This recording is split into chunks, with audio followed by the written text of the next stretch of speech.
आज मृतका के माता पिता डीजीपी महोदय से मिले। उन्होंने बुलाया था अपने आवास पर। हम लोगों को अंदर नहीं जाने दिया, बाहर ही थे। तो मृतका के माता पिता को डीजीपी महोदय ने कहा कि यह केस आत्महत्या का है। यह बात हमें मृतका के माता पिता ने बताया। मुझे सुनकर काफी तकलीफ हुआ। पोस्टमार्टम रिपोर्ट चीख कर कहानी कुछ और बता रही है कि उसके पूरे शरीर पे जो नाखूनों के जख्म मिले हैं, प्राइवेट पार्ट पे इंजरी है। फॉरेंसिक रिपोर्ट चीख के कह रही है कि इसमें ह्यूमन सीमन मिला है। और इन हालातों में अगर पुलिस चीफ अगर यह कहें कि यह आत्महत्या है तो यह काफी दुखद है। हमारे पास जो इंसाफ की बची खुची उम्मीद थी आज वो भी खत्म हो गई है। हम लोग इस मामले में न्यायालय का रुख करेंगे। डीजीपी साहब से आप लोगों की मुलाकात हुई? मृतका के माता पिता की मुलाकात हुई है। क्या बताया उन्होंने, क्या बात? मृतका के माता पिता ने हमें यह बताया कि डीजीपी महोदय का यह पक्ष था कि यह केस आत्महत्या का है, बलात्कार का नहीं है। यह बात हमें मृतका के माता पिता ने बताया। आप लोग क्या लगता है? हमें क्या लगता है, आप पोस्टमार्टम रिपोर्ट को देखिए, फॉरेंसिक साइंस रिपोर्ट को देखिए। पुलिस यहाँ क्यों लेके आई? आप लोग जा रहे थे जहानाबाद, सुने कि हाँ, रास्ते में रोका गया। अब पुलिस अगर इस केस को आत्महत्या मानती है तो ऐसे पुलिस के पास अपनी फरियाद लेकर जाने से कोई फायदा नहीं, क्योंकि अब हमें इंसाफ की कोई उम्मीद नहीं। क्या लगता है जबरन लाया गया? पुलिस ने रोककर गृह मंत्री से कहा मिलने के लिए, लेकिन परिवारजन काफी दबाव में थे। और परिवारजन तो दबाव में थे तो अभी कहे कि हम मिलने से किसी स्थिति में नहीं है, क्योंकि डीजीपी ऑफिस में उसको टॉर्चर किया गया। परिवारजनों को, माता पिता दोनों को मां रोते हुए निकली। उसके बाद वो स्थिति में नहीं था कि गृह मंत्री से मिले, उनकी मानसिक स्थिति नहीं थी। बाहर निकलने पर उनको कहा गया कि नहीं, परिवार के अन्य जन या कोई सामाजिक वर्कर नहीं आ सकता है, सिर्फ माता पिता मिलेंगे। इनको बोल दीजिएगा। क्या लगता है जबरदस्ती लाया गया यहाँ? नहीं, यहाँ तो फिर बुलाया गया। परिवार के मामा को कहा गया, एसएसपी साहब ने फोन किया कि आप अकेले आइए। फिर हम लोग 4-5 आदमी आए, मिले तो कहते हैं कि केस को सीबीआई को सौंप दें, परिवारजनों को कन्विंस कीजिए वगैरह वगैरह। तो मतलब सीबीआई को देने की बातें कही जा रही है, बातें टाल मटोल की जा रही है। पूरे तरह इसमें बड़ा रैकेट है, छुपाने की कोशिश की जा रही है। क्या सीबीआई का मांग करते हैं आप? ना,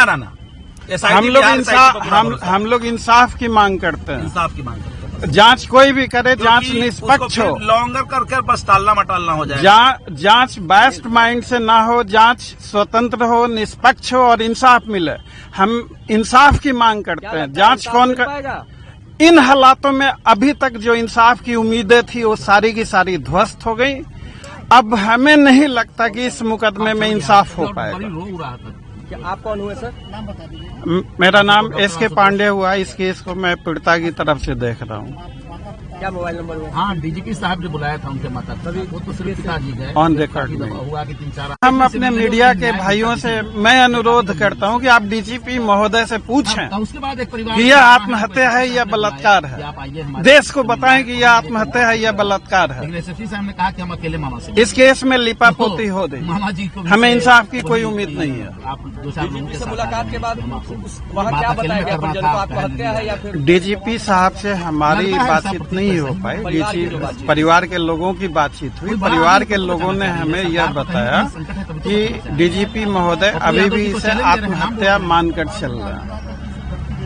होगा ही, तो बड़ा स्थितियां बन रही और गंभीर बन रही। पुलिस जितना चाह रही है कि यह काफी दुखद है, इसको इग्नोर करें, यह गंभीर स्थिति बन जाए। क्योंकि इस बात का जवाब डीजीपी महोदय ही देंगे कि इस केस में क्या हो रहा है। अच्छा ही करती है अभी तक। पोस्टमार्टम रिपोर्ट आप देखेंगे, पूरा बदन नाखूनों के जख्म से भरा पड़ा है, प्राइवेट पार्ट पे इंजरी है। फॉरेंसिक रिपोर्ट में अंडरगारमेंट में ह्यूमन सीमन मिल रहा है। माता पिता का है क्या? अगर इन हालातों में भी अगर यह आत्महत्या लगता है, हमें तो यह लगता है कि आत्महत्या की तरफ एक साजिश के तहत केस को मोड़ा गया है। फर्जी साक्ष्य और सबूत क्रिएट किए जा रहे हैं ताकि असली गुनाहगारों पे पर्दा डाला जा सके।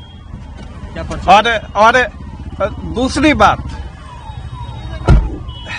ये मृतका के पूरे शरीर पे, जैसा कि उनके माता पिता ने बताया, नाखूनों के जख्म थे। डॉक्टर को बताया गया। ये डॉक्टरों ने यह बात पुलिस को बताई या नहीं बताई? कि मृतका के सारे बदन पे जख्म है। यह जख्म कैसे हुए, किसने हुए, किन हालातों में हुए, पुलिस इस बात का जवाब दे कि अंडरगारमेंट्स पे जो ह्यूमन सीमन मिला है वो किसका है, क्यों। अगर इन हालातों में भी अगर पुलिस को लगता है कि यह आत्महत्या है तो यह काफी दुखद है। ये लगातार डीएसपी मैडम का कॉल आ रहा था कि आप सुभाष जल्दी आओ, तुम समझने वाला हो। हम बोले मैम से हम बोले कि हम देखिए 3-4 को आएंगे, तो बोला गया कि हाँ ठीक है आप आओ, 4 से अंदर हम मिलेंगे। यहाँ आते हैं तो अकेले हम मुझे बुलाकर अंदर कहते हैं कि तुम अकेले रहो। हम बोले कि हम अकेले नहीं रहेंगे, मेरे साथ 4 आए हैं, 2-3 को हम मेरे साथ अंदर आएंगे। तो नहीं अंदर, तुम जाओ बाहर, भगा दिया जाता है हमको। क्या लगता है हम लोग को न्याय नहीं मिलेगा सर। जिस तरह इन लोग कर रहे हैं, अपराधी हम ही लोग हैं। इस तरह भी आते हम लोग के साथ बर्ताव किया जा रहा है। डीजीपी साहब से मुलाकात हुई, क्या बात हुई? वो सिर्फ सुसाइड का अभी तक रट लगाए हुए हैं। आप लोग को यहाँ क्यों लाया गया था? हम लोग को लाया नहीं गया, क्यों बुलाया गया था? हम लोग को जबरदस्ती नहीं लाया गया? नहीं, जबरदस्ती नहीं लाया गया था, बुलाया गया था हम लोग को। क्या लगता है न्याय मिलेगा? नहीं, न्याय के लिए तो खड़े आते यहाँ आ रहे हैं, यही न्याय मिला हमको। डीजीपी सर यही न्याय देते हैं। अब आगे क्या करेंगे? हम लोग क्या रोड पे उतरेंगे, आत्मदाह करेंगे।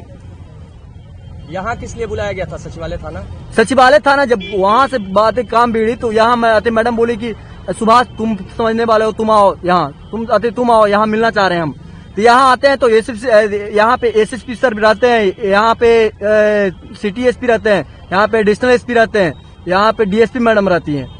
और अंदर हम जाते हैं तो रूम क्लोज कर दिया जाता है। जब हम बोले कि मैडम और 2-3 को हैं, वो आएंगे, तो नहीं, सिटी एसपी बोलते हैं कि नहीं तुम रहो यहाँ। हम बोलते हैं कि नहीं अकेला रहेंगे। अब आप लोग आगे कहाँ जा रहे हैं? हम लोग जा रहे हैं घर पे सर, अब क्या करेंगे।